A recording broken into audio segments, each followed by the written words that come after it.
더블린에 비가 내리면 나는 한참 동안 창문을 바라보고 있었다. 창문 틈에 올려놓은 자그마한 탁상시계 뒤로는 흑백 그림이다. 창문에는 빗방울이 수없이 맺혀 있다. 맺혀 있던 빗방울 하나가 흐르면 진한 아쉬움이 떨어진다. 창문 밖은 오늘도 어김없이 쓸쓸해 보인다. 간혹가다 지나다니는 오래된 차들과 핏이라고는 전혀 들어간 것 같지 않은 멋없는 옷을 입은 사람들. 나는 오늘도 창문 밖 잿빛 풍경을 바라보고 있다. 여기는 더블린이다. 아일랜드의 수도. 하지만 우리에게는 생경한 나라와 도시다. 내게도 처음은 그랬다. 유럽 여행 후 외국이 좋았고 어학연수를 통해 영어도 배우고 싶었다. 몇 번의 이유 없는 휴학을 하고 아르바이트를 하며 모아온 돈으로 외국을 가고 싶었다. 공부를 하고 싶다기보다는 잠깐 맛본 외국의 이국적인 분위기와 풍경에 매료되었다고 해야 하나? 남들처럼 좋은 직장, 스펙을 위해 가고 싶었던 것은 아니다. 영국을 가려 했지만 유학원의 실수로 학생 비자를 받지 못했다. 학교를 졸업했는데 학교로 돌아온다는 짧은 문장 하나 때문에 매몰차게 거절당했다. 학교가 아닌 한국으로 돌아온다고 했어야 했다. 캐나다로 가야 하나? 미국으로 가야 하나? 많은 고민을 했다. 며칠을 고민하고 결정했다. 아일랜드, 더블린. 내 리스트에는 없던 곳이다. 심지어 듣도 보도 못한 나라였다. 많은 사람들에게 말해줄 때는 항상 설명을 곁들여야 한다. 아일랜드가 어떤 나라인지 영국령이 아니라는 것을 반드시 말해줘야 한다. 아일랜드는 나라 이름보다 더 유명한 그들의 흑맥주 기네스부터 설명이 들어간다. 우리와 땅덩어리부터 민족성, 역사 등이 너무나도 닮아 있다. 생김새는 완전히 다르지만 성격도 비슷하다. 아이리시는 술을 사랑하고 다혈질적인 면이 있다. 마치 우리들처럼. 또한 하나가 되어 열광적인 응원을 보내기도 한다. 내가 갑작스럽게 아일랜드로 결정한 이유는 영화 원스의 영향 때문이었다.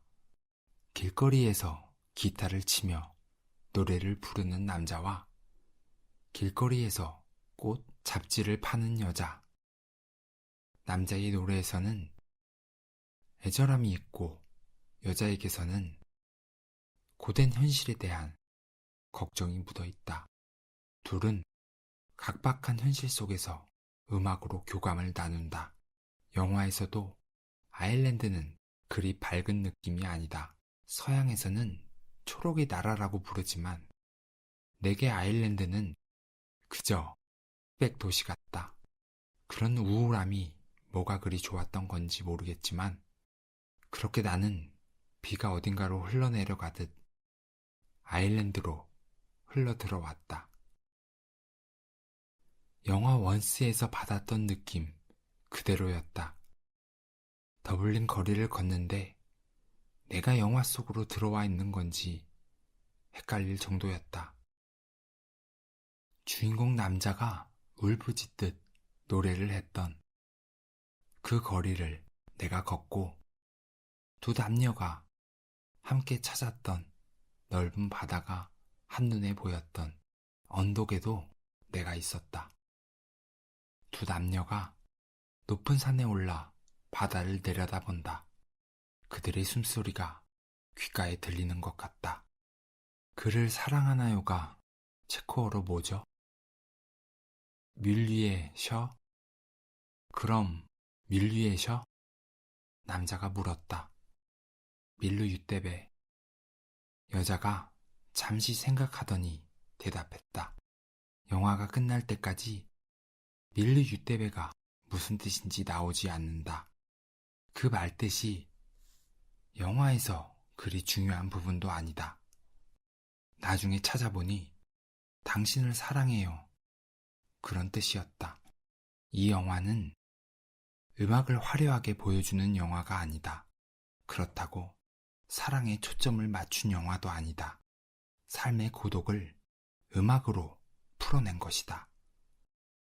또한 그 고독은 현실에 있다. 영화는 우리 삶처럼 너무나 현실적이다. 두 주인공처럼 나의 아일랜드 생활도 그랬다.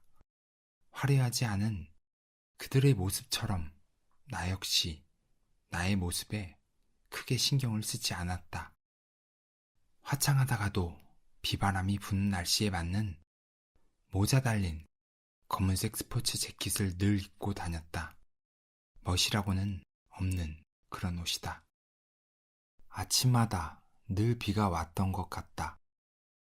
사람들은 우산을 쓰지 않는다. 나도 그랬다.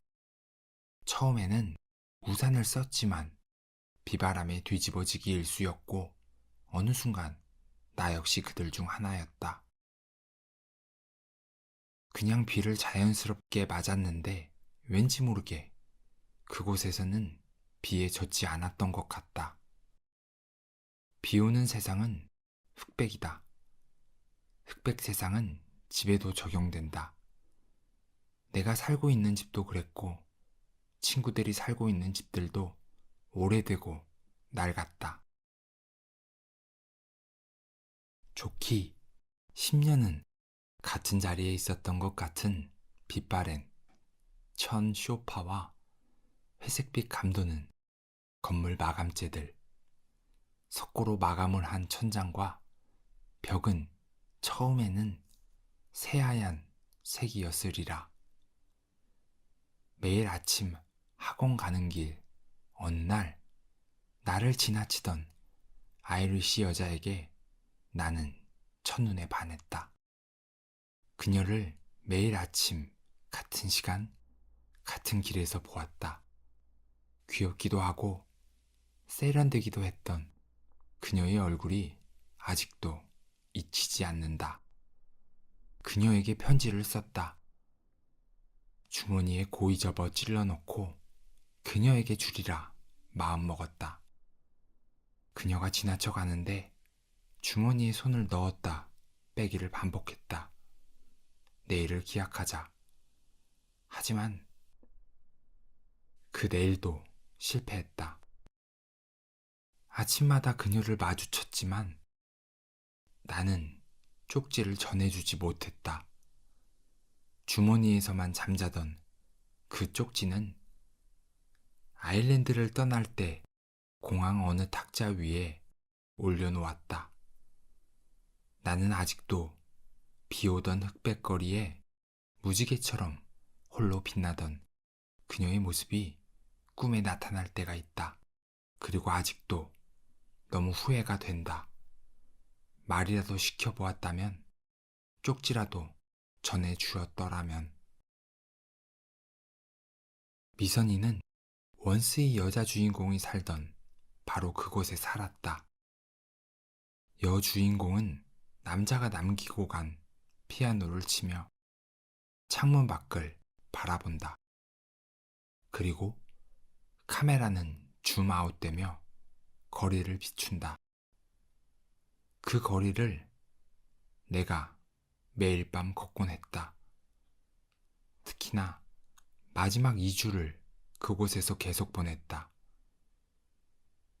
집이 없어 게스트하우스에 살면서 밥을 얻어먹으러 미선이 집을 매일 갔다. 그곳에서 삶은 철저히 아날로그적이다. 물론 처음에는 답답하고 짜증나기도 하지만 곧 우리의 진짜 모습으로 회귀한 듯하다. 네이버 접속하는 데만 좋기 하루가 걸리는 느려 터진 인터넷. 무전기보다 간단한 선불 휴대폰에 밤이 되면 갈 곳은 없다. 낮에 갈 곳이라고는 공원뿐이다. 그래서 우리는 밤마다 이 친구, 저 친구의 집을 방황한다. 작은 백열전구 하나 아래 둘러앉아 저녁을 먹고 이야기를 한다. 친구들이 하는 작은 말 하나하나가 귓가를 간지린다. 사람들의 숨소리까지 들린다. 영화 원스 그 모습 그대로다. 나는 영화와 다르지 않은 현실을 결국 만났다. 내가 있던 곳을 생각해 본다. 거리에는 종종 걸음으로 어딘가 바삐 가는 사람들, 빵빵대는 차들, 화려한 간판, 꺼지지 않는 사무실, 그리고 공장의 불빛들. 눈앞에 사람을 두고도 스마트폰을 보곤 한다. 누군가와 조용하고 차분하게 이야기할 수 없을 정도로 정신없이 돌아가는 세상이다. 하루가 모자랄 만큼 우리는 너무 바쁜 세상 속에 살고 있다. 누군가의 눈을 보고 대화하는 기술도 잃어버린 지 오래다. 잠시를 못 버티고 스마트폰에 손이 가는 우리들. 하지만 그 시절 아일랜드에서는 핸드폰을 들여다볼 일도 없고 바삐 움직이는 무리 속에 속할 필요도 없었다. 학원이 오전에 끝나면 잔디밭에 앉아 점심을 먹고 집에는 천천히 걸어간다. 가다가 멋진 건물이 있거나 강을 보고 잠시 넋을 놓기도 한다. 그래도 급할 거 하나 없다. 한식이 먹고 싶은 친구들을 위해 감자 몇 개와 양파만 넣고 고추장찌개를 끓였다. 그 어떤 것보다 맛있다. 그리고 우리는 이야기꽃을 피운다. 오래된 전구 아래 밤은 깊어만 간다. 시간은 결국 다가온다. 분명한 것은 어디에나 처음과 끝은 있는 법이다. 멀게만 느껴졌던 그날이 왔다. 영화 속 남자 주인공이 배낭을 메고 웃으며 떠난 것처럼 나도 그렇게 그곳을 떠난다. 내가 있었던 곳들이 하나둘 머릿속을 스쳐 지나간다. 그리고 영화의 주제곡 Falling Slowly가 흐른다.